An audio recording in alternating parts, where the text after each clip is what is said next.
¿Qué tal, amigos? ¿Cómo les va? Yo soy Nicolás Márquez y esta semana realmente ha sido para mí muy especial porque voy a conversar con alguien a quien conozco desde hace muchos años, admiro muchísimo su trabajo, es un gran líder conservador en América Latina, gran influyente, ya tiene un libro escrito, está por publicar su segundo libro sobre un tema crucial que muy poca gente maneja, yo no tengo ni noción, así que hoy va a ser para mí una charla de aprendizaje que tiene que ver con la estafa comunista del ecologismo, más o menos así hemos titulado el conversatorio de hoy. Me refiero al gran amigo Horacio Giusto, que tanto hace por las buenas ideas, por la causa, es un verdadero cruzado contra el marxismo cultural y se ha especializado fundamentalmente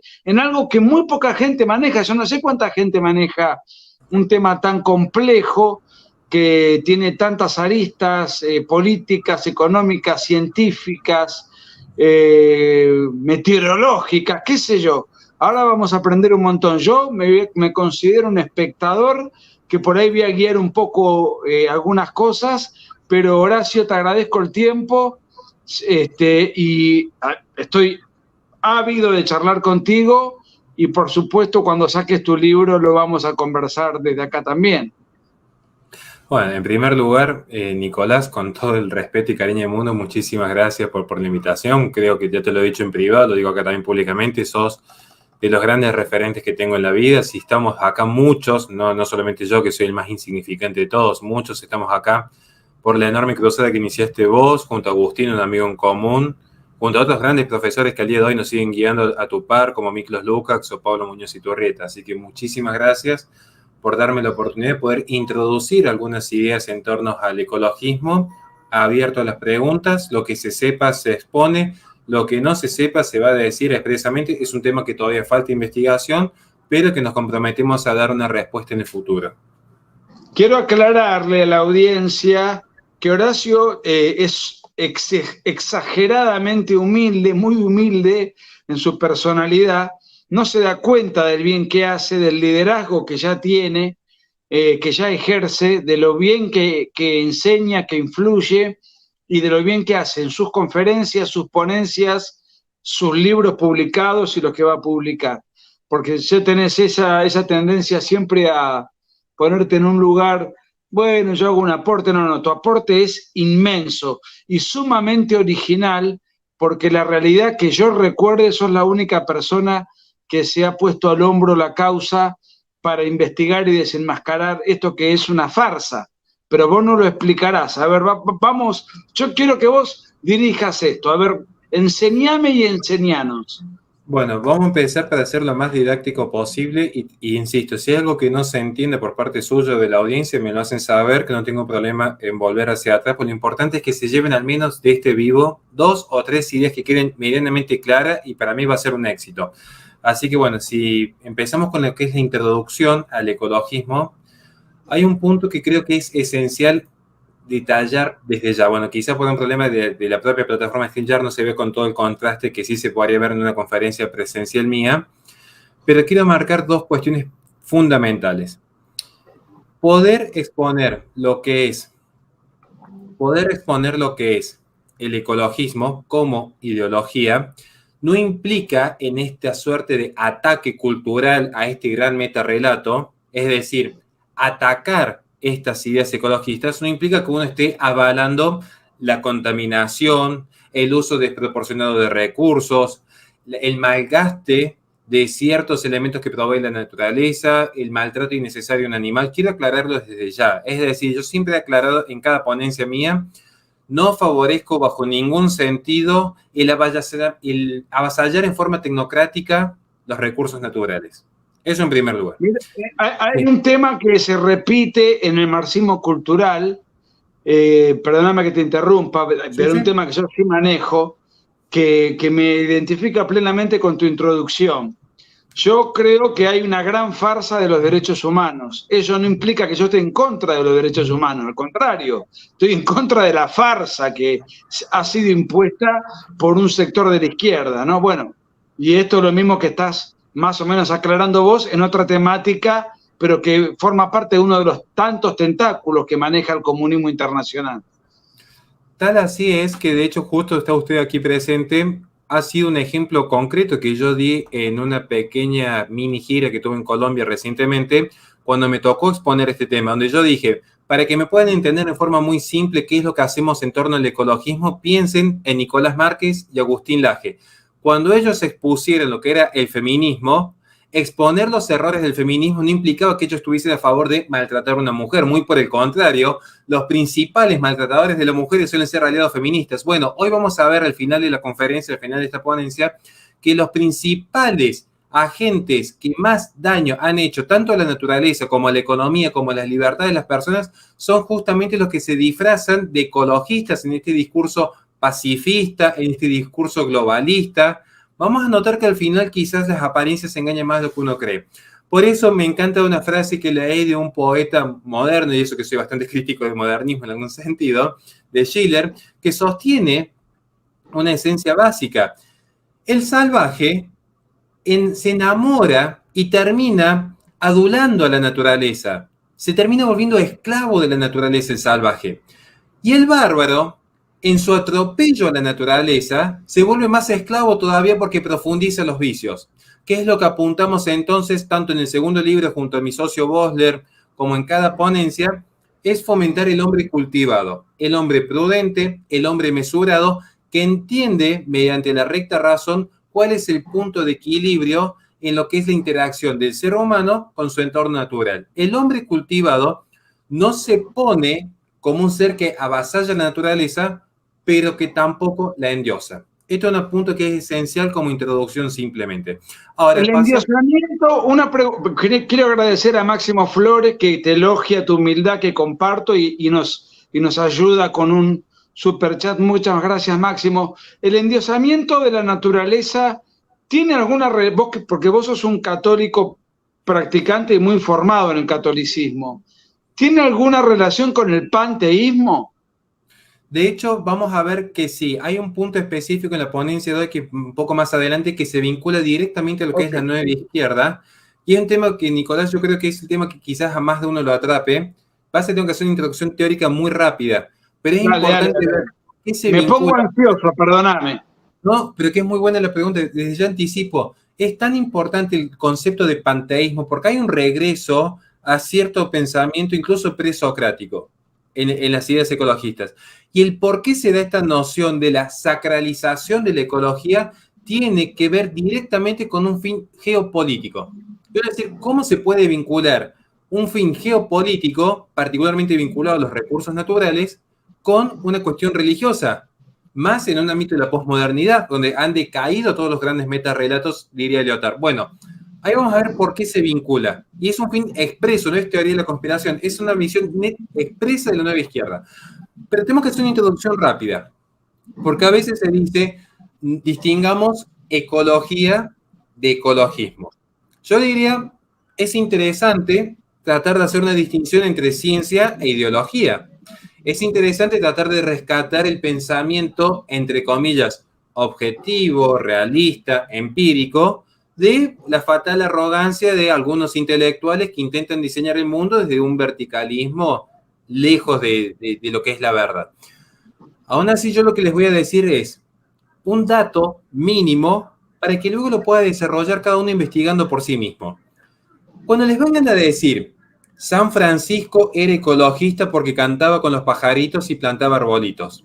Aristóteles, claro que era ecologista, porque él sostenía que los animalitos tenían un alma.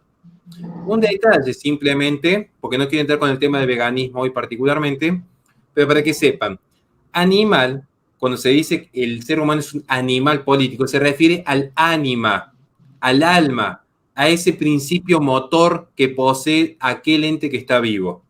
Una aclaración mínima para que a veces no se caigan en ciertos errores argumentativos. El tema es que no se puede caer en un error anacrónico. Decir que de repente Aristóteles o Santo Tomás eran ecologistas porque tuvieron un principio de mesura en la relación del hombre con el ambiente, es como sostener que de repente Colón era genocida trasladan un concepto moderno a tiempos pretéritos. Ningún debate serio en términos académicos suele prestarse, pero a veces en la lógica de las redes sociales se da este Pero fenómeno. además, una pregunta. Convivir con la naturaleza, sobre todo en tiempos muy poco tecnológicos como los que ha mencionado, pero si yo quiero pasar una tarde en un ambiente agreste, de campo, etcétera, eso no me convierte en un militante ecologista, simplemente estoy conviviendo con el mundo que me rodea quizás en un ambiente más natural, lejos de la urbe, del bullicio ciudadano, nada más. Así es, y de hecho después si me acuerdo voy a hacer una mención a ese tema específico del progre con el contacto de la naturaleza, porque además se demuestra de una terrible esquizofrenia artificial que posee el pensamiento progresista, se demuestra también un pensamiento bastante histérico, pero yo voy a llegar a ese punto. Sí me interesa marcar algo. Si bien la ecología hoy se presenta como una disciplina autónoma, tenemos que entender una cuestión básica de la historia. El concepto de ecología de oikos logos, es decir, el conocimiento de la casa, comienza con Ernest Haeckel. Y no es cualquier intelectual más, no es cualquier científico más que estaba un día aburrido y dijo voy a crear una disciplina autónoma. De hecho, Que es Ernest quien está en pantalla. exactamente, es el hombre que está en pantalla. Esa foto, de hecho, la tomé a propósito de todo el banco de datos que teníamos, porque muestra que él tenía una visión netamente darwinista. Y acá hay un punto que es esencial. ¿Por qué digo esto? Insisto, es muy tentador cuando uno entra en esta investigación por una cuestión de corrección política, de decir, ecología es lo bueno, ecologismo es lo malo. Yo diría, cuidado, porque ya la propia noción de ecología, como todo concepto científico, tiene su base filosófica. No quieren dar con Lakatos ni Thomas Kuhn porque ya nos dormimos todo, pero todo concepto científico ya parte de una premisa filosófica anterior. Y en todo caso, después ciertos métodos van a permitir corroborar una teoría. Ernest Haeckel ya parte de la noción que el ser humano está a la par del resto de las especies vivas interactuando con el ecosistema. Es decir, ya se posiciona al hombre como un ser biológico más. Y esto que al principio parece, entre comillas, inocente, uno diría, bueno, la vieja discusión, evolucionismo versus creacionismo, de hecho tiene consecuencias políticas, porque Ernest Haeckel, que es quien crea el concepto de ecología, es quien funda en 1904 la Escuela de Higiene Racial en Alemania. Curiosamente, en 1904 también se funda una escuela de pensamiento darwinista social exactamente idéntica en Inglaterra. Es una coincidencia que se dio en ese año. Pero estas ideas en cuanto a la importancia del desarrollo poblacional en las naciones es la que va a abastecer la primer conferencia internacional de control demográfico en Ginebra en 1927, cuya presidente de actas era Margaret Sanger. Un dato histórico para que veamos cómo siempre esta idea de ciencia neutra, yo digo, cuidado que la ciencia no es tan neutra como a veces podemos llegar a creer. ¿Te referís a la lideresa del abortismo internacional, a una de las madres fundadoras de tan innoble causa? La fundadora de la APPF, que luego pasa a ser la IPPF a instancia de la ONU a mitad del siglo XX. Pero es la que comienza con lo que es las primeras clínicas de control demográfico en 1917. Digo porque esto es bueno tenerlo en contexto. Es una introducción, es decir, en 1930, ahora cierro la parte histórica para entrar en la parte más política, la ecología recién en 1930, estamos hablando de disciplina que no lleva ni siquiera 100 años. Las fechas importan aquí hoy día. Una disciplina que tiene menos de 100 años, recién en 1930 internacionalmente es considerada como una ciencia autónoma, es decir, se desprende ya de ser un subproducto de la biología. Recién en 1930. ¿Y qué es lo que sucede? Que en 1962 se empieza a politizar. Y allí es cuando podemos hablar realmente de ecologismo. ¿Dónde se empieza a politizar? En 1900, bueno, ¿qué puedo enseñar de John Nicolás Márquez, que es precursor en esta investigación? Pero de hecho, usted bien lo sabe, lo que sucede en Occidente desde 1960 hacia 1970 con el auge de una nueva izquierda. Una nueva izquierda que en Occidente no lograba encontrar ese pie político que sí podía haber encontrado en otras tierras un poco más lejanas. De repente había una ¿Te izquierda, referís a los movimientos hippies, a todas esas corrientes? se da mancomunadamente y se da con un hecho muy particular. Porque en Este 1960, rescate frívolo de la naturaleza que hacen todos esos movimientos izquierdizantes, sobre todo en Estados Unidos, ¿no? es que justamente en Estados Unidos donde va a empezar con algunos intelectuales muy particulares, pienso en este momento en Rachel Carson, tomo allí un libro que es muy conocido para lo que estamos investigando, que es La Primavera Silenciosa. Para muchos es como la proto-biblia ecologista, la proto-biblia. Después se va a terminar de consolidar con otra obra posterior. Pero acá hay un tema que es muy interesante. La izquierda, crítica obviamente del sistema productivo occidental, no lograba encontrar una forma en la que las personas decidieran renunciar a sus formas de vida occidentalizadas, tan cómodas, tan libres, y justo se da un fenómeno particular. En un pequeño pueblo de Estados Unidos, una gran empresa de fumigación genera un envenenamiento masivo en un pequeño pueblo. ¿Bien? Esto le sirvió a la izquierda para decir, ¿vieron? Allí los capitalistas están no solamente matando a la naturaleza, están matando a los seres humanos. Tenemos que acabar con el capitalismo si queremos salvar al ser humano y a su vez salvar la naturaleza. Miren cómo están contaminando gente para ganar solamente más dinero. Es el discurso más básico que existe. Y allí empieza el proceso de politización con la primavera silenciosa, digamos. Aparte tiene que ver el título con lo que pasa, justamente pasa en primavera, está todo en periodo de cosecha, un tema muy particular. Pero ya empieza la izquierda a decir, encontramos en la defensa de la naturaleza una excusa perfecta para atacar el sistema productivo occidental. Y aquí es donde empieza la transición de una nueva izquierda, donde va a tener como uno de los principales intelectuales, y esto es parte de mi investigación, yo lo marco en mi primer libro, para mí uno de los principales intelectuales de la nueva izquierda es Herbert Marcuse. Muchos decir, ¿por qué? Ha habido grandes intelectuales que han teorizado y han generado teorías mucho más innovadoras. Escuela de Frankfurt. Exactamente.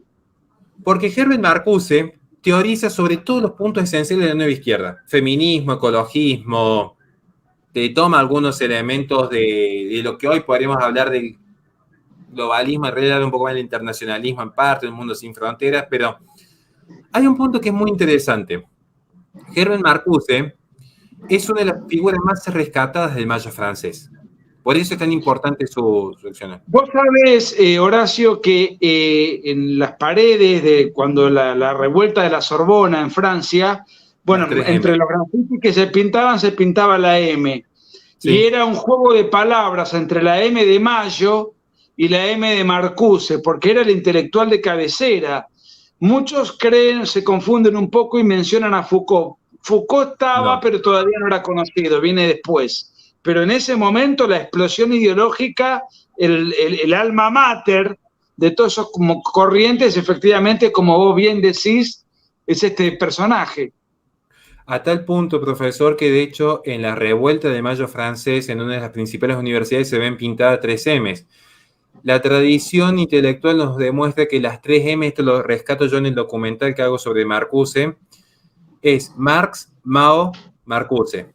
No me digas, no sabía. Sí. No, y es muy interesante, bueno, yo hice un documental sobre Marcuse y sobre Frantz Fanon, me hago un poquito de publicidad para mi canal, pero digo, después vamos a dar todas las direcciones para que te sigan.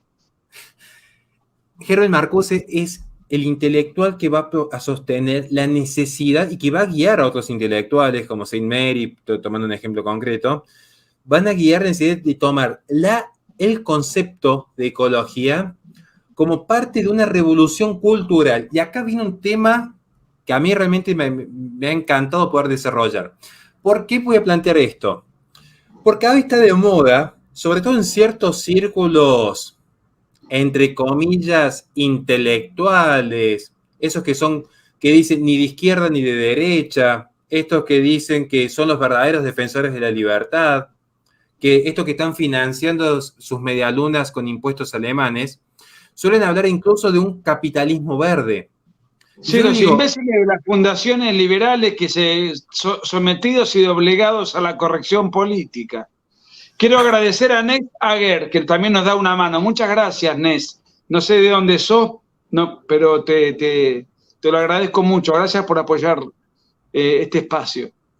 Muchísimas gracias realmente por ayudarnos. Digo esto porque a veces se habla de un capitalismo verde. Esta gente que de repente sigue las modas y jamás han agarrado un libro en sus vidas, digamos. Yo acá lo que les digo, sobre todo esto va para la audiencia, un tema muy simple.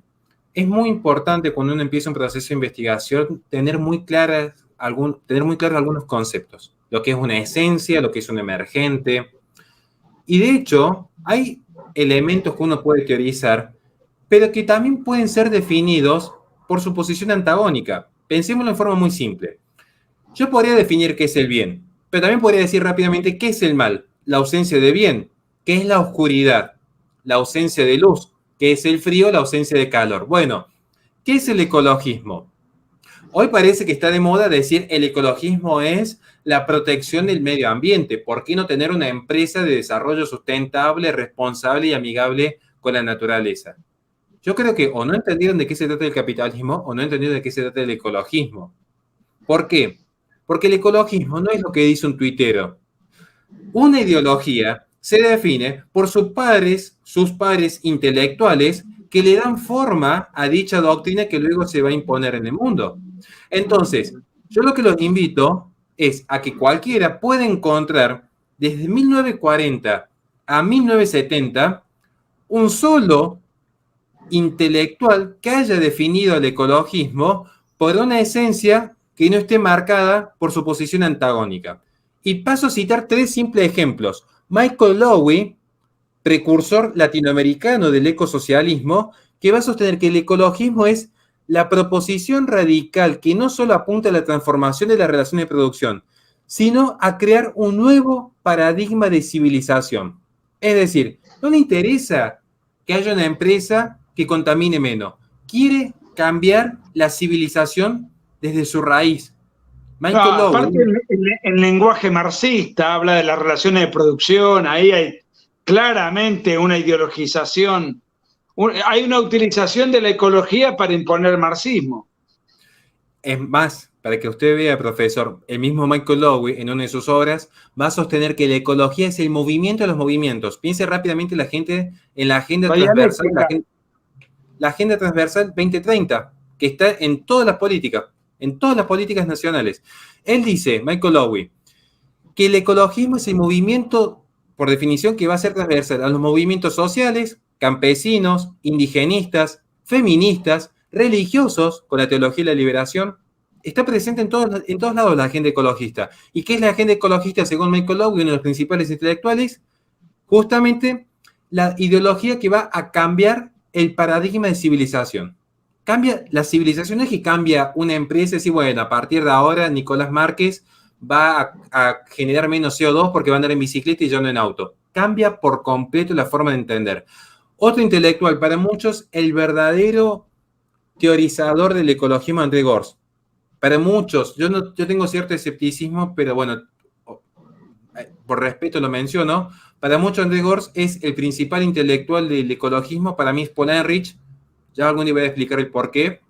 André Gorz va a decir expresamente, una de las cabezas más importantes de la Escuela de Frankfurt, dicho sea de paso.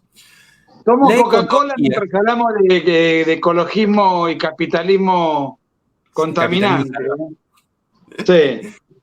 André Gorz va a decir, la ecología, por los nuevos parámetros que introduce en el cálculo económico, constituye virtualmente una disciplina profundamente anticapitalista y subversiva. Yo lo que les digo a la gente que defiende el capitalismo verde, que me diga cómo puede un ente en la lógica aristotélica atomista ser y no ser. ¿Cómo se puede ser un capitalismo verde cuando la propia ecologismo ya se marca como una disciplina anticapitalista y subversiva? Y lo dice el principal teórico del ecologismo. ¿En qué año se explayó André Gorz? Su obra principal comienza en 1965, pero toma auge en 1968 y termina, pero tiene un reflote particularmente a mitad de los 70. Después, en los 90, vuelve a ser renombrado ya como material de estudio, especialmente en las universidades europeas, empieza a tener cierto auge su figura, desde Francia hacia el mundo, digamos. Que de hecho, creo que lo menciona en algún discurso, si mal no me equivoco, Macron, para que vean que al día de hoy sigue su figura viva. Herbert Marcuse dice sobre el ecologismo: la lógica ecológica es la simple negación pura de la lógica capitalista. No se puede salvar la tierra en el marco del capitalismo. Lo dice expresamente. Esto digo ¿por qué? Porque la esencia del ecologismo es simplemente atacar la forma de vida y el sistema de producción occidental.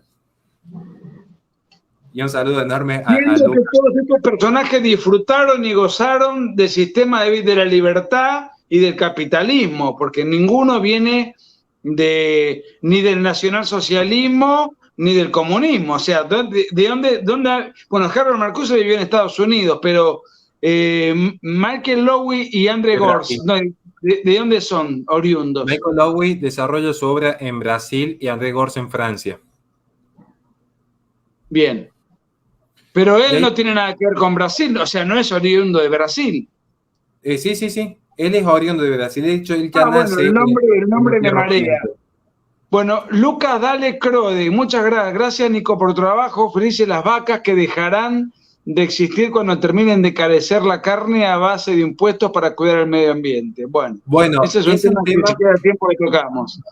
Es que es un tema muy interesante. De hecho, yo voy a llegar. Hay un tema que hace poco yo lo desarrollé, si alguien lo quiere en mi canal, respecto al mito de las carnes sintéticas y lo que está pasando con Bill Gates. Lo hablé con una científica que es docente en Texas, muy interesante.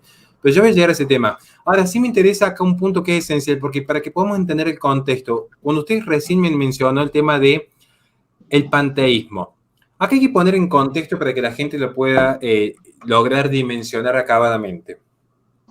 Nosotros teníamos, para que lo veamos en ese contexto, Nicolás Márquez y Horacio Giusto. Estábamos viviendo en 1960 y entendíamos que el propio sistema de producción naturalmente iba a generar un desfasaje, es decir, iba a haber momentos de mayor contaminación, iba a haber momentos de quizás una mayor arremetida en contra del medio ambiente, pero de hecho el propio sistema generaba la forma de solucionarlo. El ejemplo más básico que uno da a veces es, bueno, ¿cuántos árboles se han salvado gracias al pendrive, digamos, ¿no? Entonces, esto es como un ejemplo muy, muy burdo que a veces uno da, pero de hecho, algo que sí lo puede chequear cada uno, pueden tomar el ejemplo desde Singapur hasta algunas naciones europeas, a mayor libertad económica, particularmente en respeto a la libre iniciativa y la inversión privada, es donde más proliferó el desarrollo de energías alternativas y el resguardo del medio ambiente. Es más, si uno observa a nivel global los picos de emisión de CO2, se va a dar cuenta que siempre hay una tendencia que las naciones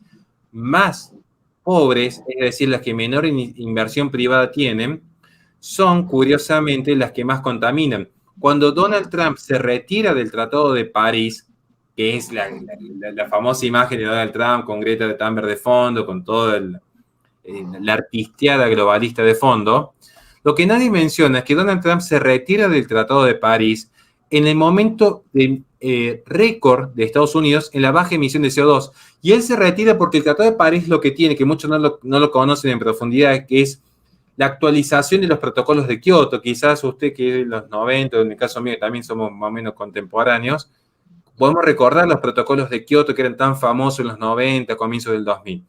El Tratado de París lo que hace es, para llegar a un objetivo que por cierto es inalcanzable, en cuanto a supuesta merma del calentamiento global, las naciones que están en una mejor condición económica y que ya han generado una inversión en torno a energías verdes, deben subvencionar la inversión para naciones emergentes.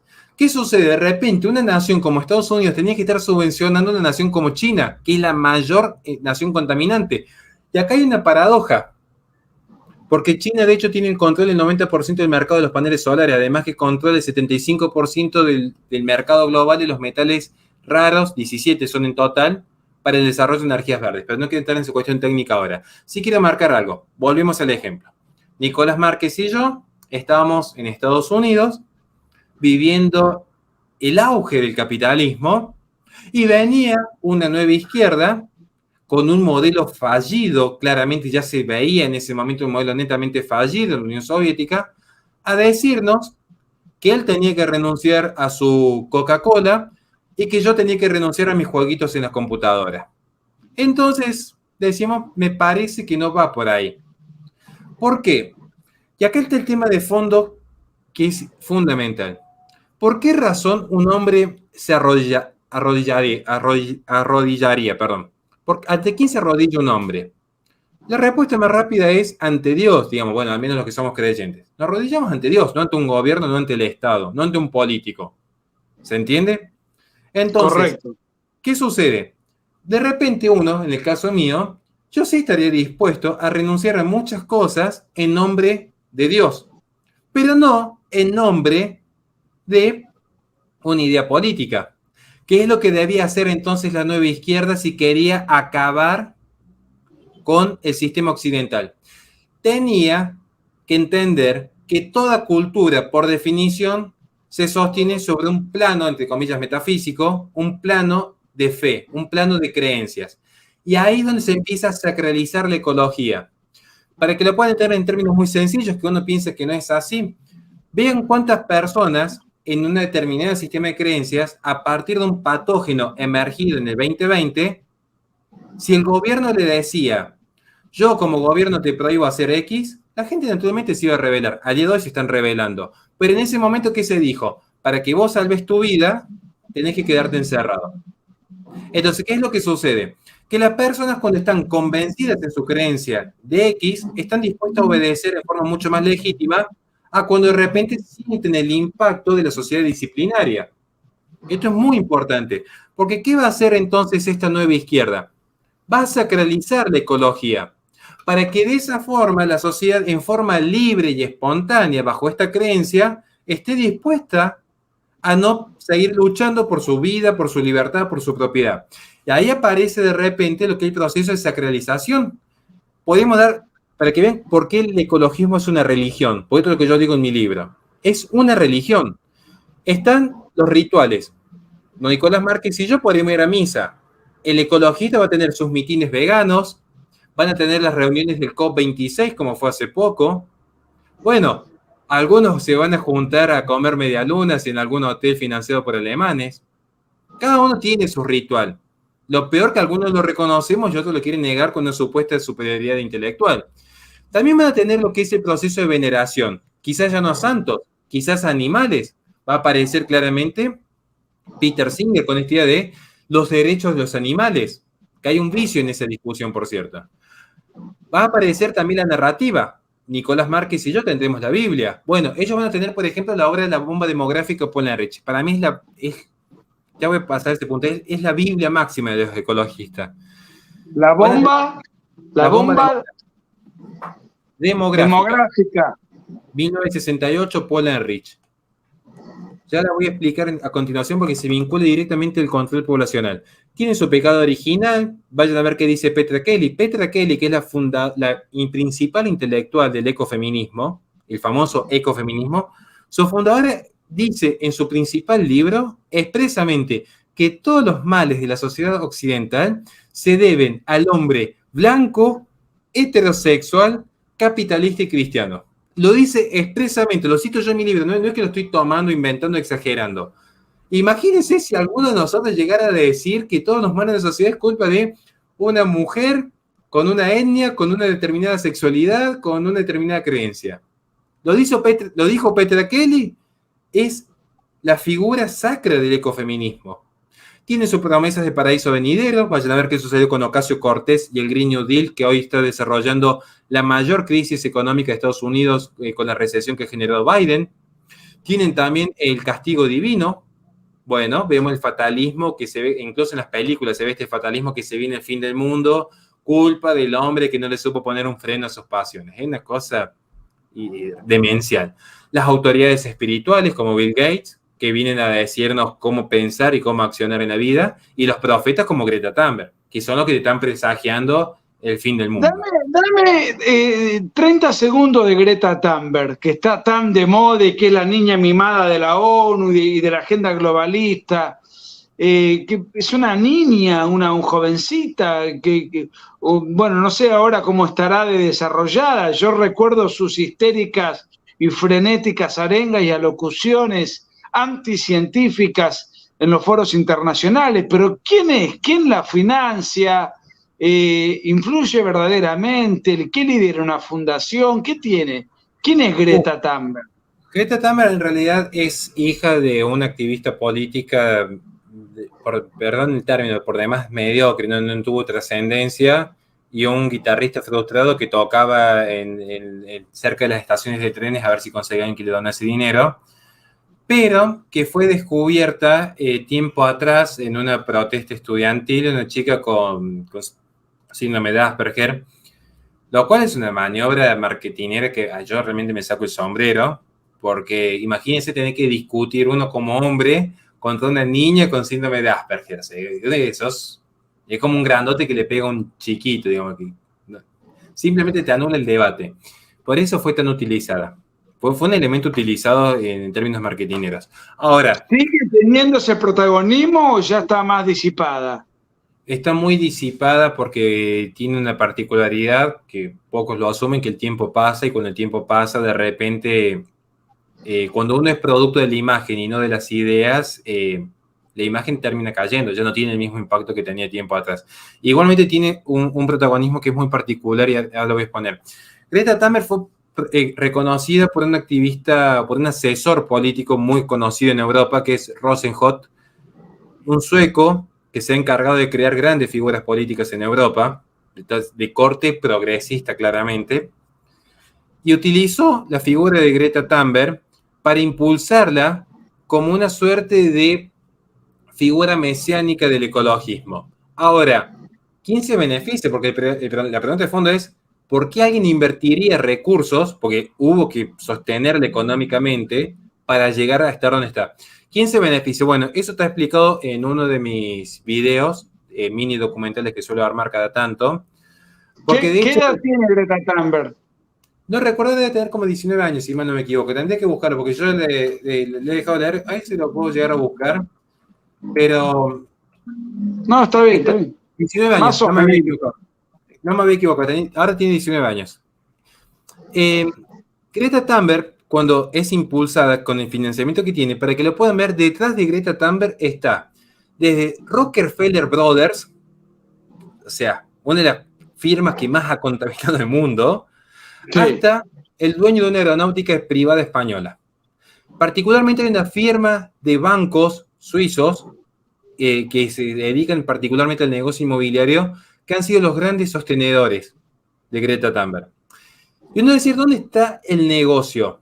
Cuando lleguemos al final de la ponencia, con todo gusto le explico cuál es el beneficio real que hay detrás del ecologismo, que es más que político. Es más, la causa política del ecologismo es un medio. La finalidad es simplemente generar recursos. Ahora voy a explicar el porqué. Pero necesitaría... Dame un segundo porque Oscar Orellana con toda gentileza dice de acuerdo, un superchat, de acuerdo en varios de sus puntos, aunque me parece que gran parte del capital está inmerso en esta estupidez. No solo los zurdos, no, idiotas útiles abundan. No, y de hecho... Tiene razón Oscar. Oscar tiene tanta razón que eso es lo que yo voy a pasar a explicar sobre el final justamente con Greta Thunberg y el vínculo con las empresas privadas. Porque yo en ese sentido yo comparto con la visión de Oscar plenamente. Hoy ciertos metas capitales, como el de Bill Gates, por ejemplo, los financistas de Greta Thunberg, vamos a ver que en realidad no es que son inocentes o que de repente Netflix o Disney lo que hacen es, bueno, sus escritores están formados bajo una línea progresista y arman los guiones y los inversionistas están despreocupados porque no saben dónde va su dinero, total quieren generar riquezas. Muy por el contrario, tiene una razón de ser esta agenda. Que insisto, es una agenda que nace en el modernismo, pero que se inscribe en la posmodernidad. Y es un tema que es muy importante reconocer. Pero lo voy a explicar sobre el final. Sí necesito tener en cuenta dos cuestiones mínimas. Y si hay tiempo, después la desarrollo. Pero dos cuestiones mínimas. Primero, la agenda ecologista posee, a diferencia de lo que plantearía Lyotard va a decir que en la posmodernidad han desaparecido los metarrelatos. No es así. Los metarrelatos modernos fueron los que se han disipado. El liberalismo, el comunismo, el cristianismo, el iluminismo. Esto en términos de Lyotard. De hecho, hoy el ecologismo es el principal metarrelato. Hoy uno pone ¿Qué, una qué- película. qué- qué diferencia, para que la gente ponerla en caja, ¿no? ¿Qué diferencia hay entre un relato y un metarrelato? Que el relato es un aspecto específico del discurso propio. Por ejemplo, mi relato conservador, podemos pensar de repente el relato, su propio relato en el libro nuevo el libro negro de la nueva izquierda. Ahí tenemos un relato específico. Usted plantea una cosmovisión, pero que lo Una atañe a tesis usted. y la desarrollo. Usted desarrolla una teoría, pero es su teoría puesta a prueba, explicada, argumentada. Ahora, el metarrelato lo que hace es organizar y explicar ya no la visión de Nicolás Márquez, sino todo lo que es la estructura, la forma de vida de una comunidad. ¿Se entiende? Es la diferencia entre un Horacio Giusto cristiano y una sociedad cristiana. En una sociedad cristiana va a haber personas que no sean cristianas, pero la sociedad tiene una cosmovisión cristiana. Es más, en una sociedad podemos pensar actualmente, en cualquier país del mundo, por cómo son las lógicas de la posmodernidad, puede haber una mayoría cristiana, pero la sociedad no ser cristiana, porque su estructura es laicista. Por dar un ejemplo simple. Entonces, la forma en la que se organiza la comunidad es lo que se llama metarrelato. ¿Y por qué es un relato? Porque es un esquema cultural. No es un esquema científico. Yo voy a decir, ¿cómo? Si están hablando del cambio climático y la Es sobrepoblación. ideológico. Ahí vamos a llegar. Es más ideológico de lo que uno cree. ¿Por qué es importante esto? Porque hoy el gran auge para justificar todos los atropellos a la vida, a la libertad y a la propiedad se basan en la gran idea, ya la vamos a poner en duda, del cambio climático antropogénico. Y quiero marcar un punto que es esencial. Muchos van a decir, porque esto es lo que a mí me sorprende a veces, bueno, hay un canal de televisión para los que no son de Argentina, muy conocido, se llama América. ¿Qué sucede? A ver, uno cuando quiere polemizar, normalmente trae dos posturas antagónicas. Y el gran vicio que yo creo que en algún momento nuestro propio sector tiene que hacer una autocrítica es la falta de mesura. Porque, ¿qué sucede? Viene un zurdo y dice, tenemos que destruir el capitalismo porque está generando cambio climático. Entonces viene alguien, está en la vereda de frente y dice, si el zurdo dice que hay cambio climático, yo niego el cambio climático. Y uno que de repente investiga un poco y dice, pará, que no es tan así, ¿eh? ¿Existe el cambio climático? Claro que sí. Claro que sí. Pero la discusión es si es o no es antropogénico. Esta es la gran discusión que por ahí me pongo a ¿Qué ver, es antropogénico? causado por el hombre. Bien. Porque este es el punto central. Cuando alguien dice cambio climático, es como si yo le dijese a mi querido profesor Nicolás, profesor, el agua moja. Y el profesor me miraría con una cara como diciendo, ¿dónde está el chiste? ¿O me está queriendo tomar por tonto? ¿Cómo va a explicar algo tan obvio y evidente que el agua moja? Yo diría, ¿y por qué tengo que explicar que el clima cambia? Para que lo puedan entender. Porque si lo digo yo, seguramente falacia dominen, ¿quién sos vos para decir qué? Esta es la típica. Como si uno no conociera de debates. Vamos a tomar, ni siquiera, porque lo podría citar, de hecho tengo mis fuentes acá, podría citar un sinfín de intelectuales, entre comillas, de derecha. Podría citar algunos intelectuales que no son de derecha. Y dice, para que vean, Patrick Moore, expresidente de Greenpeace, alguien que me diga cómo un facho homofóbico llega a ser presidente de Greenpeace, para que no empiecen las descalificaciones de antemano. Hace 2000 años hemos visto el periodo del calentamiento romano, luego vinieron los años más oscuros fríos, siguió el medieval caliente, donde incluso se estuvo más caliente que el día de hoy, en términos de temperatura global. ¿Qué es lo que nos está diciendo? Incluso él habla de Groenlandia, que significaba tierra verde, donde no existe el clima que existe el día de hoy. ¿Qué estamos viendo por el propio expresidente Greenpeace? El clima cambia. Si yo digo que hoy la temperatura subió en términos globales en los últimos 50 años un promedio de un grado y decimos que es culpa del hombre, entonces, ¿culpa de qué fue? O culpa del capitalismo, en realidad, lo que dicen. Hay que ser más preciso. Dicen que la temperatura sube culpa del capitalismo. ¿Había capitalismo en el periodo romano? ¿O había capitalismo en la Edad Media? Porque si no lo había, e incluso estaba más caliente que hoy, quizás estamos confundiendo un simple efecto de la naturaleza inculpando una causal falsa. ¿Qué va a decir también, por ejemplo, Javier González Corripio, científico argentino que ha sido colaborador de la NASA? El cambio climático no es nuevo. Hay oscilaciones muy extremas como las glaciaciones y de hecho hay otras más suaves que hacen oscilar la temperatura global. Y desarrolla, esto lo tomo yo en mi libro, no me quiero extender leyendo citas, pero desarrolla todos los hechos científicos corroborados donde el clima cambió y no por la intervención del hombre. Lo cual quiero aclarar, yo no estoy negando que haya contaminación. Yo lo que estoy negando es la incidencia de la actividad humana en el cambio climático. Son dos discusiones distintas. No está probado, esto no está probado. Exactamente. O sea, el cambio climático está probado, pero no la incidencia humana en el mismo. Es más, para que la gente lo pueda ver cómo se dejó el debate, se empezó a hablar de cambio climático antropogénico recién en el 2014, donde se extorsionó a muchísimos docentes a riesgo de perder sus cátedras y universidades si no firmaban bajo presión el documento que había emitido la IPCC y que la propia ONU rechazó por inverosímil. Esto está documentado en mi libro. Pasa que no puedo adelantar ahora en internet mucho de las fuentes mías porque perdería parte de lo que es la investigación que hemos llevado en los últimos 3 años. Pero hay un vicio en la investigación de lo que es el cambio climático antropogénico.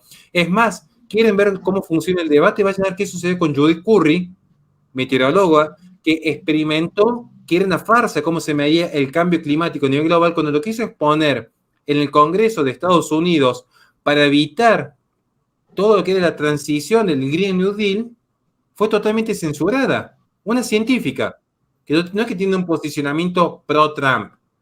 Es un tema. Ivar Gieber, que fue uno de los miembros del panel original del calentamiento global, no puedo leer toda la cita que pongo, él lo que dice es, está demostrado que el clima cambia y que la actividad y las oscilaciones que ha habido en los últimos años no son a causa de la actividad del hombre, porque los propios científicos de la IPCC, que después fueron expulsados por sostener esto, demostraron que no había ningún punto de incidencia cuando una fábrica era montada en Alemania con una lluvia que se pudiese dar en Colombia. No había punto de incidencia. Yo me acuerdo en una época, por ejemplo, se hablaba, no sé, por ahí te voy a decir algo que seguramente lo has escuchado repetidas veces, pero por ejemplo de la flatulencia de la vaca. Bueno, ese punto, ahí está. Eso se dijo hace poco, de hecho, y tiene que ver curiosamente con lo que es el desarrollo de carnes sintéticas y empezar a abolir la industria agropecuaria de ciertas naciones. Pero yo quiero llegar a ese punto. Iván Gieber incluso llega a decir por qué el propio IPCC no da cuentas que en ese supuesto salto que se da en la temperatura global, ¿por qué nunca dijeron que fue justo cuando se empieza a medir la temperatura en los océanos? ¿Cómo 8 termómetros desplegados en cada continente podían medir una temperatura global? ¿Cómo puedo sacar la temperatura global de Argentina midiendo la actividad en La Pampa, con Tierra del Fuego, con Jujuy? Piensen de una forma muy simple, muy evidente. Entonces, este es el gran peligro que hay. ¿Por qué? Acá está el tema. Ya voy a pasar a desarrollar un poquito. Sí, nos queda la última diapositiva, profesor. Porque acá está el punto. Este es el punto central del ecologismo.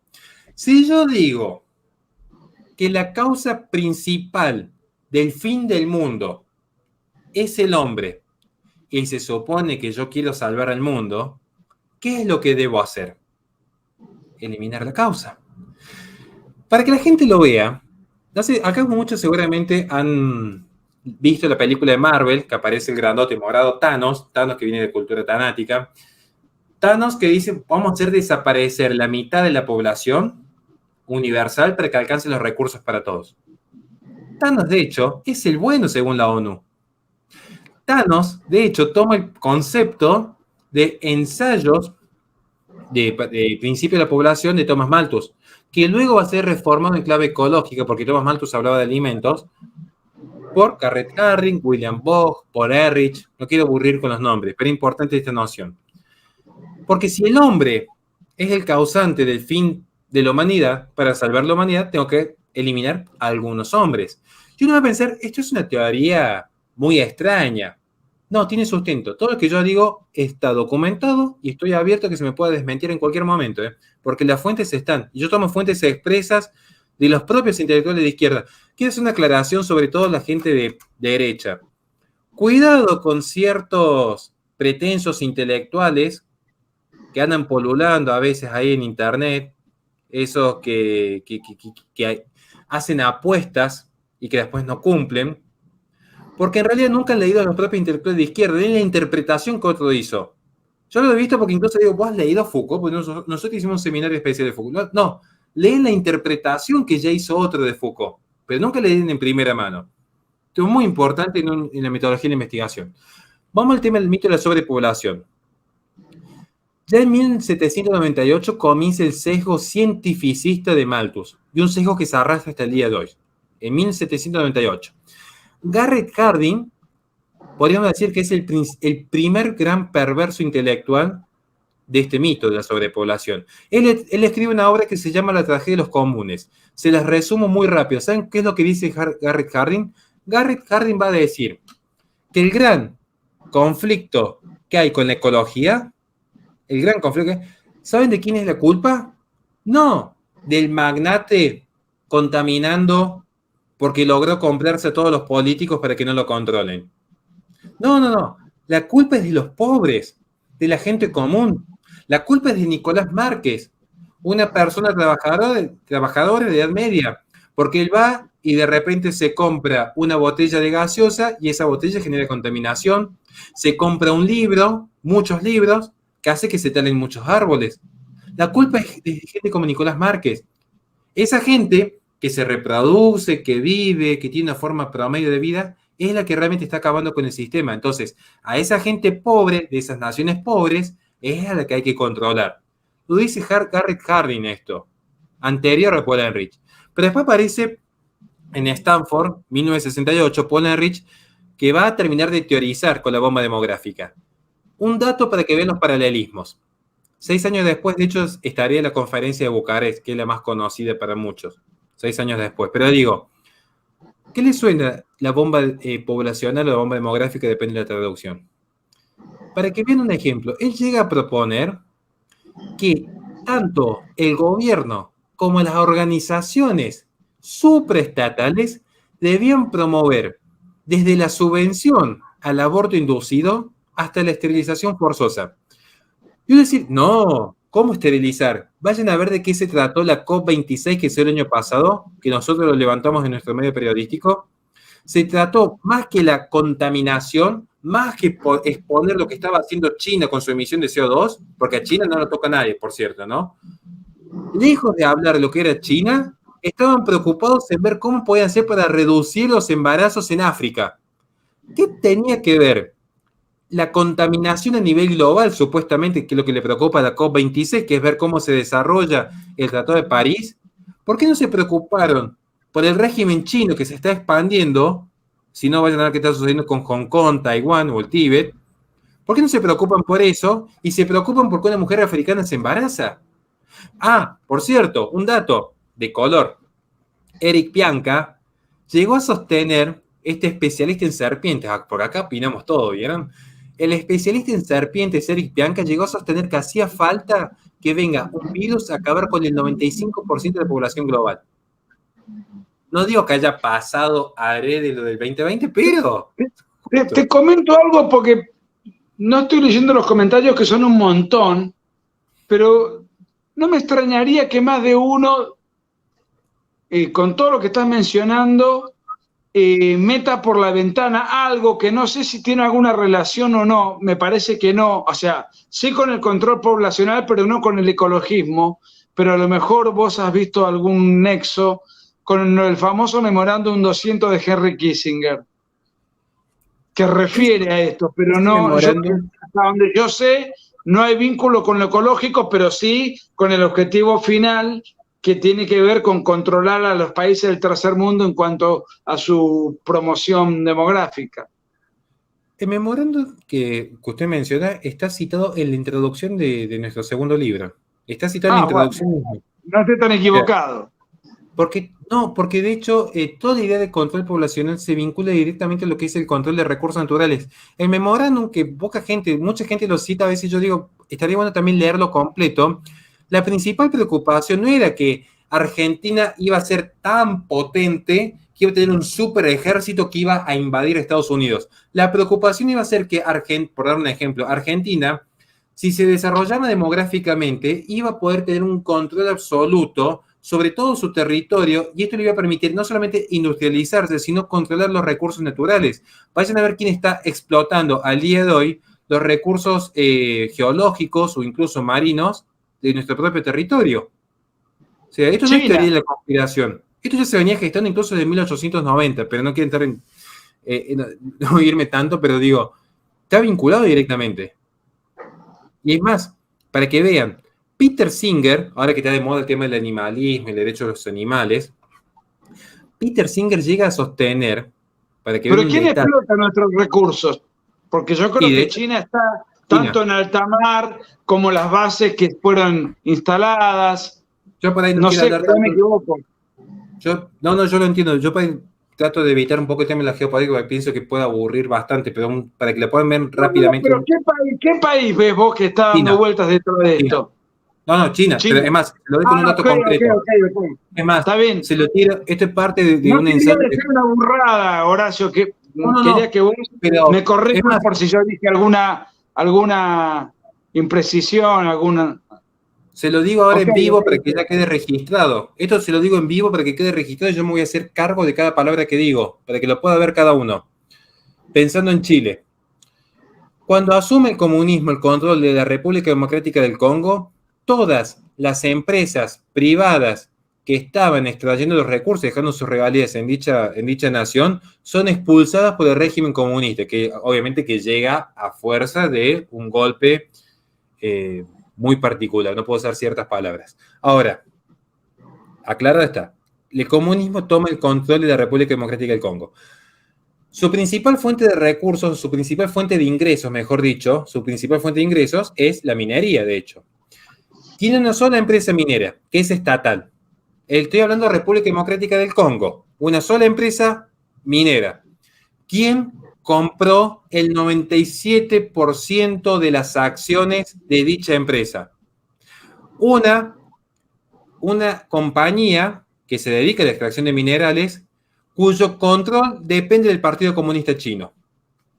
Es decir, básicamente China compró el 97% de las acciones y el control de la única empresa extractora que posee la República Democrática del Congo. ¿Qué es lo que quiero decir con esto?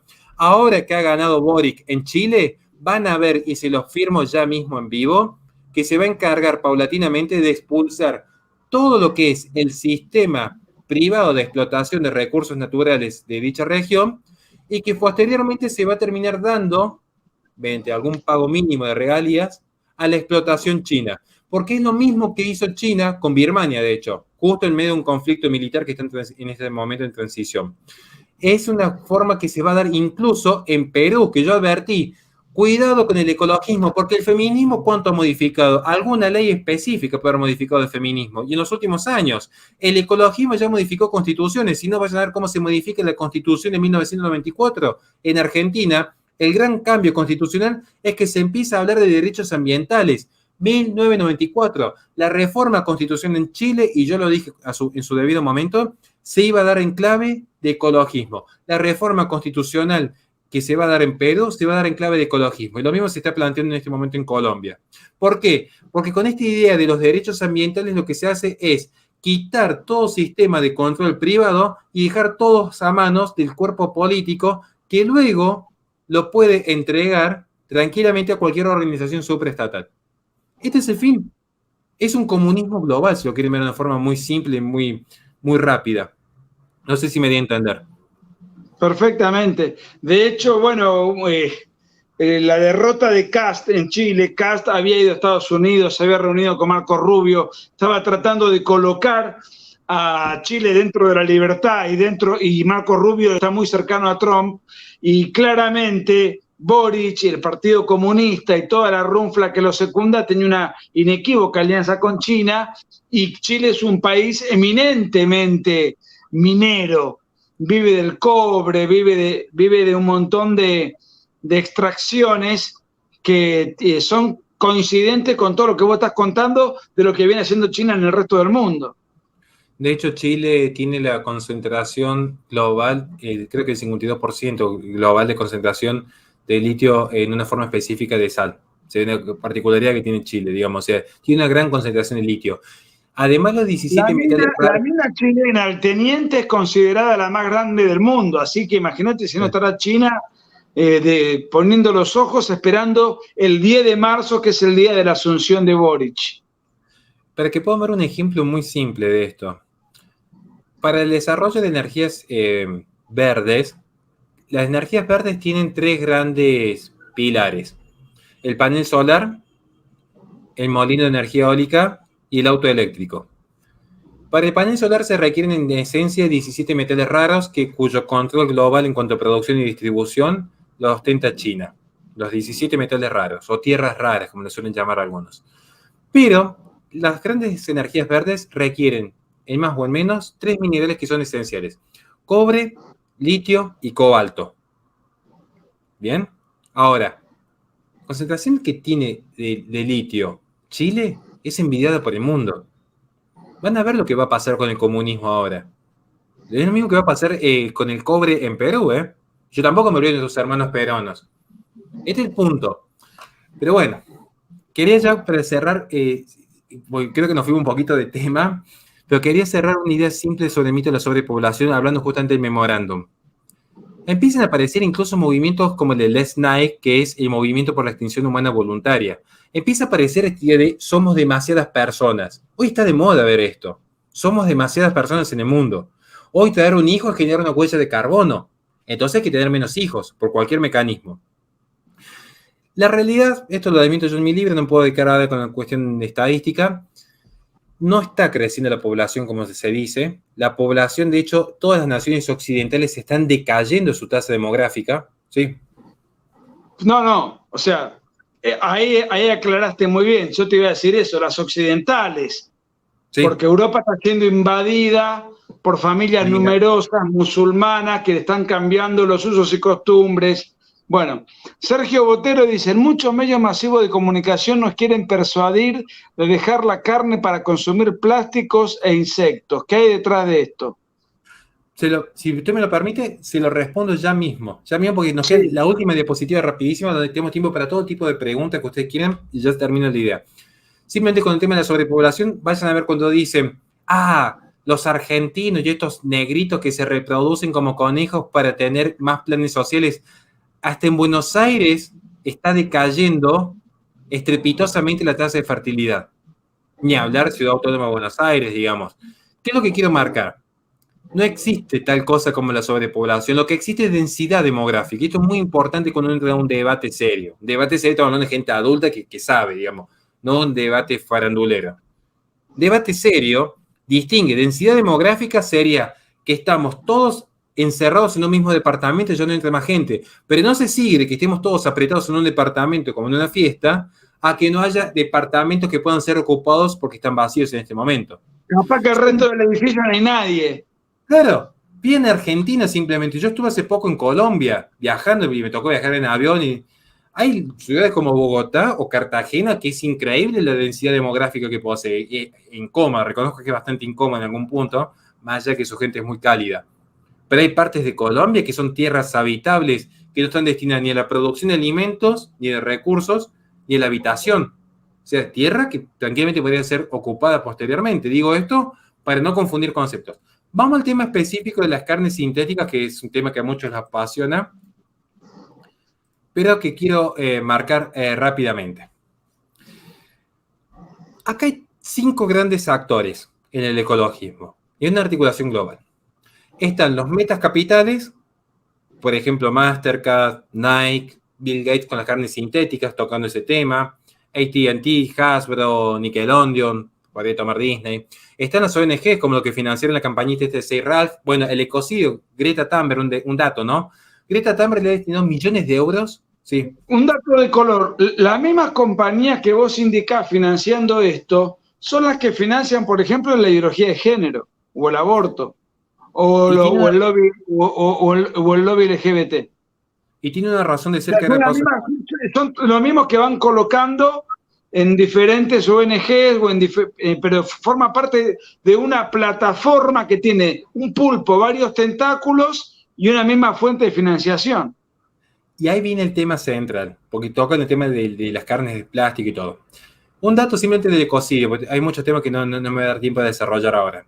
Greta Thunberg ha financiado de forma millonaria a una ONG que se llama Stop Ecocide, que lo que buscan es introducir como un delito de lesa humanidad el ecocidio, ya no el genocidio. Eso implicaría que rápidamente, si una tribu aborigen decide cortar un par de arbolitos para construirse sus chocitas, serían agentes activos del ecocidio y tendrían que ser castigados como un delito de lesa humanidad, porque están alterando el medio ambiente. Así de simple. Y sobre eso se está generando un lobby con millones de euros para generar la tipificación jurídica del ecocidio, a la par del genocidio. Atentos, porque detrás de esto hay un sistema muy específico de control. Y vamos al tema de la carne sintética con la pregunta que nos hicieron. Es una pregunta muy interesante, de hecho. Usted me dice algo que es muy cierto, algo que ya venimos denunciando hace tiempo.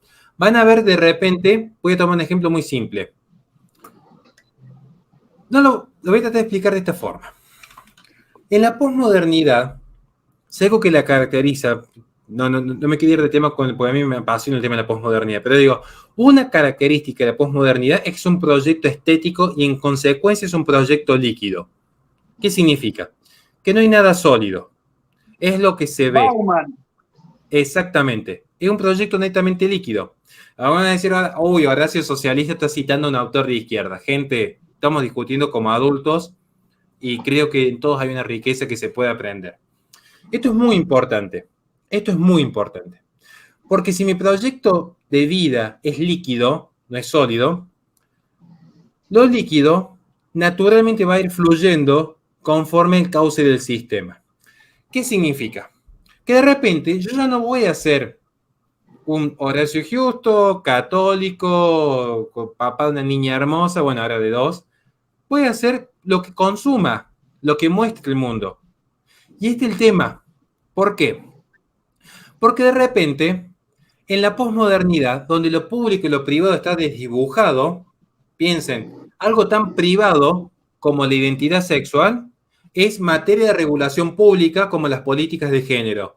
Y algo público, como la discusión presidencial, está privatizado por la Big Tech, como por ejemplo Twitter. Lo público y lo privado está completamente mezclado. No es que existe, bueno, mi vida privada y luego la vida pública. Se mezcla por completo. ¿Qué pasa? Que entonces las empresas, viendo este fenómeno, que insisto, es un fenómeno cultural, no es que haya sido generado con una intencionalidad de la posmodernidad. Hay que diferenciar lo que es un proceso histórico a un proceso ideológico. ¿Qué van a hacer los grandes capitales, los metas capitales? No es una crítica a la propiedad privada, sino a estos grandes capitales que incluso crecieron con protección política. Guarda, muchos de estos capitales han crecido con protección política. Estos sistemas corporativistas, ¿qué van a hacer? Ya no van a vender un bien o un servicio, sino que van a vender una idea identitaria. Entonces, si yo tomo Coca-Cola, por tomar un ejemplo, ¿qué hace Coca-Cola? No te vende la gaseosa porque te gusta. No, te vende la idea de el amor es amor. Entonces, si yo tomo Coca-Cola, acepto la diversidad sexual. Si yo compro juguetes de Hasbro, estoy aceptando la teoría crítica de la raza. Y si yo gasto dinero con Mastercard, soy un justiciero climático. Y les aclaro desde ya con Duconomy, que es la aplicación de Mastercard. El gran pasaporte, no puedo decir la palabra, pero ya saben a qué me refiero. No me refiero al pasaporte común para viajar de un país a otro. Ya no va a ser en términos médicos. El gran pasaporte antes del 2030, si lo firmo ahora, va a ser de acuerdo al nivel de emisión de CO2 que tenga cada uno. Así como en China existen los puntos sociales, el famoso sistema de crédito social, con los datos biométricos que se están recolectando, que de hecho ya China hizo su experimento en Chile, un dato así como de color para que la gente lo tenga, se va a medir la emisión de CO2 que tiene una persona. Entonces, si yo emito cierta cantidad de CO2, es si voy a poder entrar a un boliche o voy a poder entrar a un país. Ojo que lo que ha sido el 2020 al 2022 con cierto disciplinamiento era la precuela de lo que se viene a dedicar el futuro. Se va a permitir el acceso a la libertad según cuánto contamina uno. Ahora, ¿cómo se genera este fenómeno? Y ahí viene el tema de la carne sintética o la campaña de Say Ralph. Acá está el fondo de la cuestión. Con esto cierro la explicación, si me permite 5 minutos, profesor. Cierro con esto para que la gente entienda cómo funciona el ecologismo realmente. Yo lo tengo a Nicolás Márquez con 1.000 euros. Y lo tengo a Horacio Giusto con 10.000 euros. Hasta ahí me siguen. Él tiene un capital de 1.000, yo de 10.000. Los dos vendemos, supongamos, los dos tenemos un campo que fabricamos carne o producimos carne y a su vez vendemos maquillaje. El ejemplo más simple es vendemos maquillaje, ¿bien? Nicolás Márquez vende maquillaje, yo vendo maquillaje. Él con un capital de 1.000 euros, yo con 10.000. Ahora, viene el Estado y nos va a sacar con impuestos. Tenemos que pagar 500 euros de impuestos. ¿Cuánto me queda a mí? 9.500. A Nicolás Márquez le quedan 500 euros. Como yo tengo 9.500 euros, y acá está el tema muy importante para no quedarse solo con la lucha contra el Estado, hay que entender esto. Yo tengo 9.500 euros. Yo lo voy a financiar a Agustín Laje para que dé una batalla cultural, todo en forma privada, vaya a los canales de televisión, con su canal de YouTube, con Twitter, para que Agustín Laje dé la batalla cultural defendiendo la idea de que los animalitos tienen derechos. Pero ¿qué sucede? Agustín Laje me cobra 1.000 euros. Yo le pago, ya me quedan 8.500 euros. Agustín Laje crea una ONG que se llama Fundación Libre. Con Fundación Libre, lo que hacen es auditar cada empresa para ponerle el loguito que dice cruelty free. Esto que yo estoy planteando como ejemplo tonto, de hecho sucede en Europa, donde cada logo de cruelty free se vende de 100.000 a 500.000 euros anuales, porque requiere una auditoría especial de las ONGs privadas. Un dato, para que cada uno lo puede chequear. Agustín Laje sale a vender entonces el loguito de cruelty free porque va a empezar a visitar la fábrica de Nicolás Márquez y la mía. Que por cierto, él y yo, Nicolás y yo, ya estamos trabajando sin lastimar animales porque el Estado ya nos controla y el Estado ya nos cobra impuestos. ¿Se entiende? Ahora, ¿qué hace el consumidor promedio? Yo tengo capital para pagarle a Agustín Laje su logo de su Fundación Libre. Nicolás Márquez no. Todo esto por fuera del Estado todavía. ¿Qué pasa? El consumidor promedio dice, no, yo ahora tengo conciencia social. Como en los 90 que la gente veía Capitán Planeta, los motorratones, y se compraba los juguetitos de los motorratones, sin darse cuenta que la industria del plástico era la más contaminante del mundo, pero la serie de dibujitos le decía al niño que contaminar estaba mal. Pero ¿qué pasa? En la posmodernidad se venden ideas identitarias, se vende un kit moral. Si yo quiero ser una persona moral, yo no tengo que ir a misa, no, tengo que gastar dinero en aquello que me hace sentir bien con mi propia conciencia. Entonces voy a comprar los productos de Horacio Giusto que tienen el logo de Fundación Libre y no el de Nicolás Márquez, aunque él no esté contaminando ni dañando animales. ¿Qué va a suceder con Nicolás Márquez después de un año? Quedó fuera del mercado. ¿Y yo qué voy a hacer como Horacio Giusto? Voy a monopolizar. Exactamente. Bill Gates está financiando en este momento, junto a algunos famosos como Brad Pitt, se me viene a la mente en este momento, 3 laboratorios españoles, que también tienen financiamiento del Estado, por cierto, y un laboratorio de Israel que se dedican al desarrollo de carne sintética. Bien. Esto está generando que en España están empezando a quebrar los productores ganaderos en una tierra como España, famosa justamente por su industria ganadera. Entonces, vamos a ver que en el 2020 y 2021, Bill Gates se convirtió en el principal terrateniente de Estados Unidos, fomentando esta idea de, no, hay que dejar de emitir CO2. Cuando él tiene una aerolínea privada, que de hecho la industria aeronáutica privada está, se dice que es la más contaminante por la cantidad de emisión de CO2 que genera en la atmósfera. se dice que la industria aeronáutica privada es la más contaminante por la emisión de CO2. Bill Gates, dueño de una aerolínea privada, terrateniente, vende la idea de que si uno quiere cuidar el planeta, tiene que consumir sus productos, no otros productos. ¿Se entiende? Este producto. Así funciona la campaña de Save Ralph, así funciona World Wide Fund, por ejemplo, que es como la competencia de Greenpeace. Así funciona este sistema. Este es el sistema del corporativismo verde. Esto es lo que la gente no ve. Porque en el fondo lo que están haciendo es venderte una idea identitaria. Porque yo cuando estoy consumiendo Netflix, estoy diciendo, no, yo soy progre. Yo no soy un arcaico conservador como Nicolás Márquez, que es un homofóbico. No, yo soy la vanguardia, porque estoy pagando Netflix. No se dan cuenta de lo que hay por detrás, que lo que hace el ecologismo es, al rico lo vuelven más rico, y al pobre, lo poco que tiene, se le quitará. Así funciona el ecologismo. Por eso van a ver que cada vez se concentran más los capitales, por eso van a ver que ninguno se anima a denunciar a China. China es el principal beneficiario de este sistema y es el país que más contamina.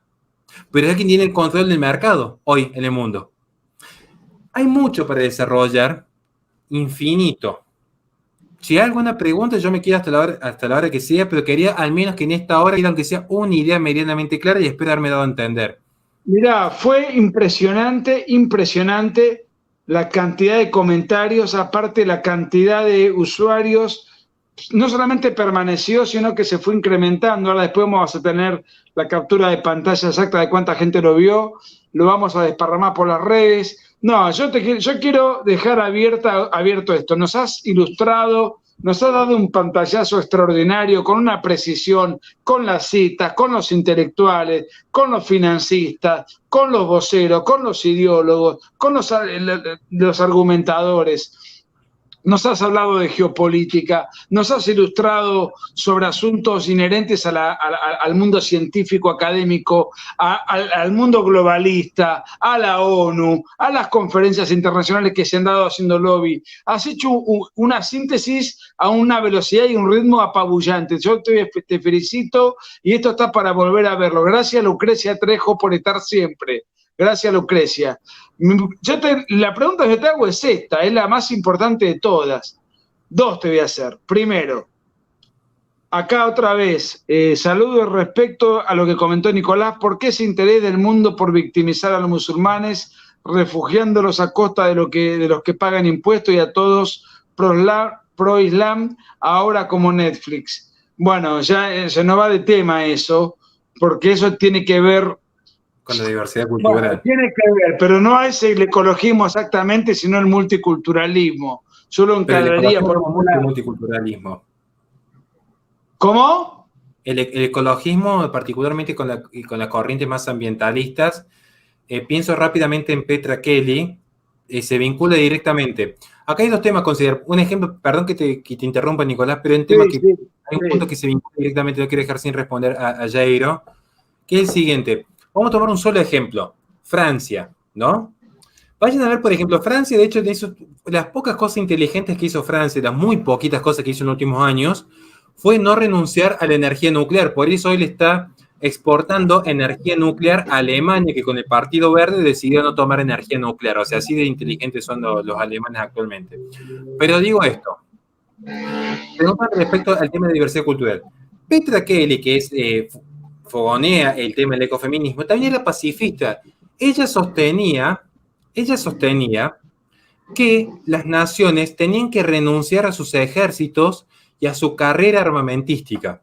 Se olvidan que Gorbachev, de hecho, él sostenía, y lo tengo la cita por acá, no me quiere ir, Gorbachev sostiene que la función de la ex Unión Soviética, de los que sobreviven a la Unión Soviética, tiene que ser llevar a Occidente la idea del pacifismo, que renuncien voluntariamente a sus armas, porque justamente la guerra es la verdadera política.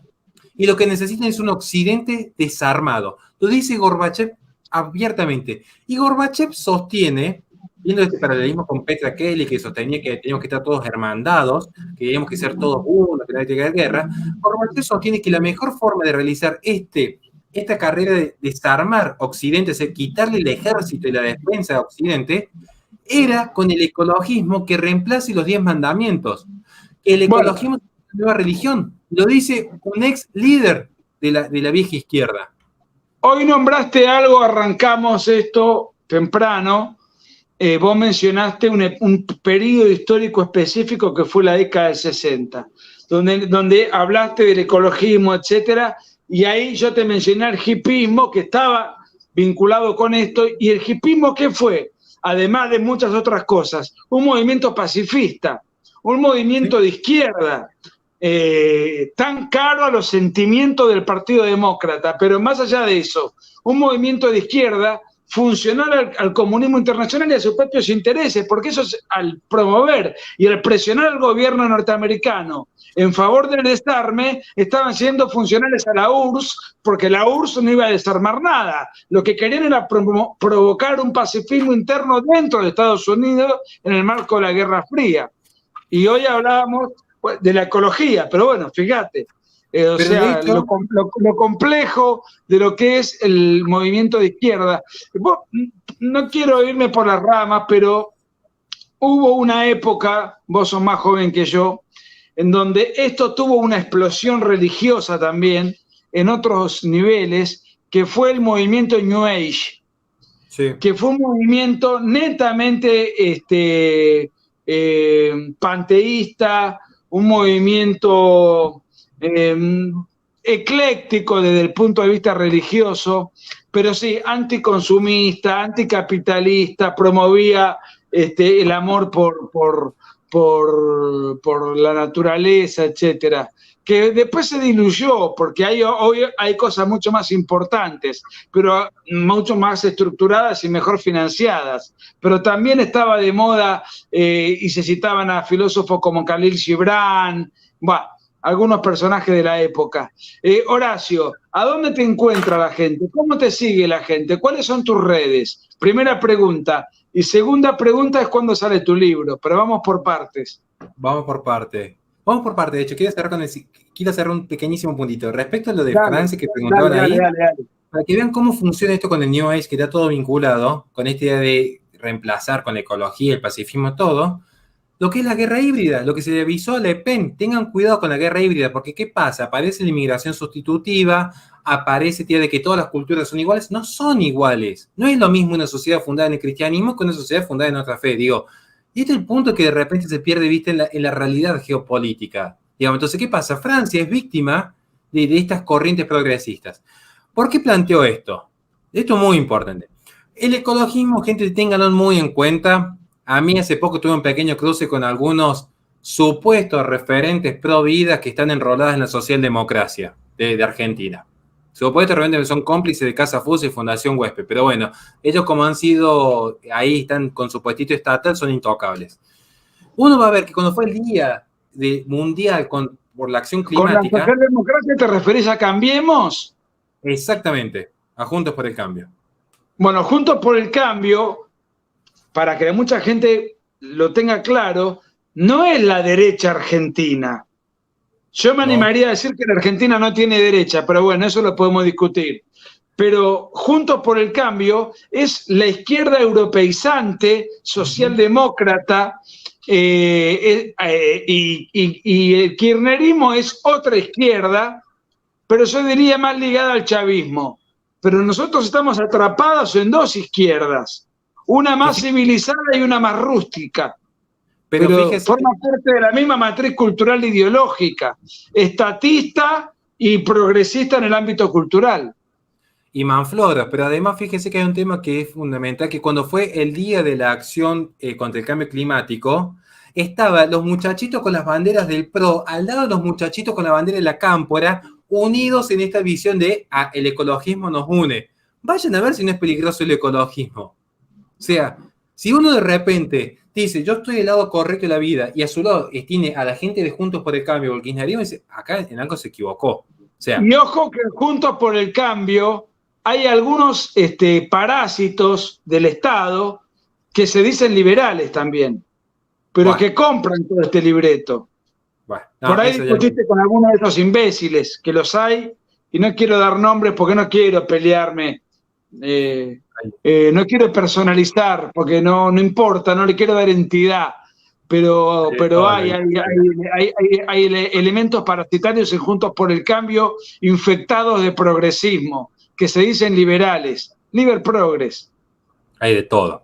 Sí, eso como para cerrar. Ahora, respecto a cómo me encuentran a mí en mis redes, simplemente como Horacio Justo, quiero llegar a, por favor, gente, suscríbanse a mi canal. Estoy muy cerca de llegar a los 30.000 suscriptores. Y estos iban a ser 30.000 de verdad. Así que, por favor, ayúdenme a llegar a los 30.000 en YouTube. Tu canal de YouTube. Suscríbanse. Vamos a promover esto durante toda la semana. Este programa es imperdible. Suscríbanse al canal de Horacio Justo, al canal de YouTube. Por favor, porque lo que van a aprender, lo que van a saber, ahí nos ayuda. Hermoso video, aprendí bastante. Pregunta, ¿qué opinan de la leyenda negra de la energía nuclear? ¿Cuáles pueden ser sus objetivos? Y por último, ya tienen la fecha de lanzamiento de sus libros. Un fuerte abrazo a todos. Rod Fokker, gracias Rod Fokker. Bueno, no podemos hablar de todo esto, pues estamos hace casi una hora y media. Te he robado una hora y media, Horacio. Síganlo, igual en tu canal tenés un montón de videos. Sí. O sea, la gente se mete ahí y sigue aprendiendo y se sigue alimentando de un montón de cosas que seguramente... ¿Cuántos videos tenés en tu canal? No, tengo más de 200 ya. Bueno, métanse, ya mismo suscríbanse y ahí van todos los días, tienen una clase que te da Horacio, ahora, que ya está subida a su canal. Hoy a las 9:30 de la noche saco justamente un nuevo informe en un video, un informe detallado citando fuentes, mostrando los documentos, porque me gusta hablar con documentos por detrás que muestren lo que uno está diciendo sobre justamente el tema de la energía nuclear y qué genera el ecologismo, que además de generar crisis económicas, genera crisis sociales. Y está todo documentado, porque tomo el caso de Estados Unidos, de Texas, tomo el caso de los chalecos amarillos de Francia, el caso de Kazajstán y parte de lo que está pasando en este momento en California, además de una vieja experiencia canadiense, digamos. Entonces, hoy saco eso. Respecto a cuándo sale mi libro, yo estoy en este momento, ya está terminado el libro, estoy repasando que no haya errores de redacción, alguna cuestión menor, voy recién repasando el capítulo 2 del 10 al 10, son 10 capítulos, voy por el capítulo 2 repasándolo en forma detenida. ¿Tenés una noción de las páginas que va a tener? Y más o menos, a ver, no tengo justo mi libro. No tengo yo tengo cancha en esto. 110.000 caracteres. La letra, los márgenes. Sí, sí. No, los caracteres en Word son 110.000, 112.000 más o menos.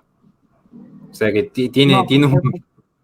Por caracteres no me di cuenta, pero por páginas y por letras puedo sacar a ojo. Así lo digo. Porque lo tengo justamente acá. No es un libro, no es un libraco, es un libro de divulgación popular, además. Con todas las fuentes al pie de página, conociéndote. Me lo imagino así. No, sí, la fuente, de hecho, ha sido todo un tema para nosotros. Pero las páginas que tiene en este momento son 337 de Word, escrita en Times New Roman, tamaño 12. Con interlineado. Bueno, va a ser un librito que va a superar las 450 páginas. Según nos dijeron en el editorial, estaríamos hablando más o menos entre 450 y 500 páginas. Según nos dijeron en el editorial. Tiene un tamaño considerable. Pero hace que hay mucha información para dar por medio. Un tema que no está muy explorado todavía. Bueno, pero lees eso y tenés un paradigma, salís especializado en un tema crucial.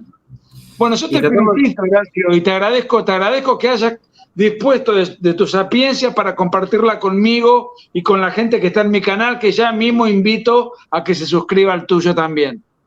Antes de yo retirarme, simplemente quiero mandar, si puede ser, un solo saludito muy especial a Pablo Muñoz Iturrieta, que es el que nos va a prologar el libro, así que estoy muy contento realmente, que yo de repente poder hablar con usted, profesor, con Pablo, con Miklos, con Agustín, que siempre fueron como los que están ahí arriba, que son como todo lo que está bien. A nosotros lo que venimos de abajo nos encanta y es un honor para nosotros poder compartir estos momentos.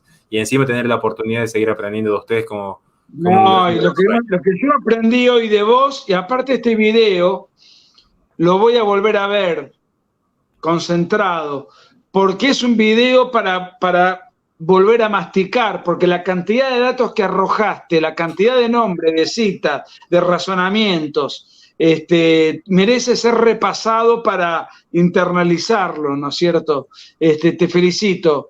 Bueno, Horacio, ¿hay algo que yo no te pregunté que te hubiese gustado que te pregunte?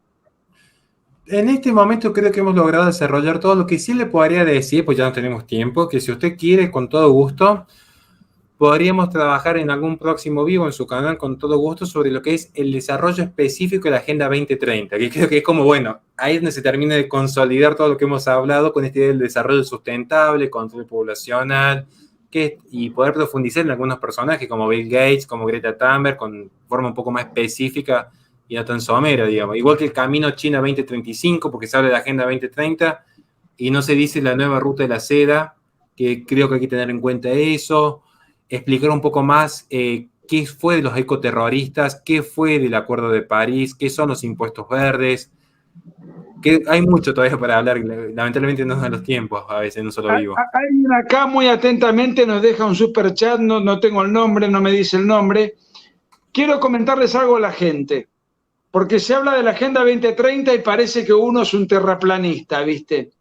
Busquen en Google ONU Agenda 2030 y te va a derivar al canal, al sitio oficial de Naciones Unidas, y ahí va a decir Agenda 2030. Y ahí tenés todo desarrollado. Son una serie de puntos, unos cuantos, no me acuerdo ahora cuántos son, aburridísimo. O sea, confío en Horacio, en su gran capacidad didáctica para bajarnos a tierra todo eso. Así que ya que te ofreciste, sonaste. Ahora te comprometo para que en breve hagamos otro video y nos hable de la Agenda 2030. Con todo gusto. Con todo gusto podemos desarrollar la Agenda 2030 en profundidad. Así que bueno. Horacio, gracias por todo. Gracias por tu tiempo y que disfrutes a tus 2 bebés y a tu familia. Gracias. Y gracias por compartirnos tu conocimiento. Un abrazo. Gracias a usted, profe, por la invitación.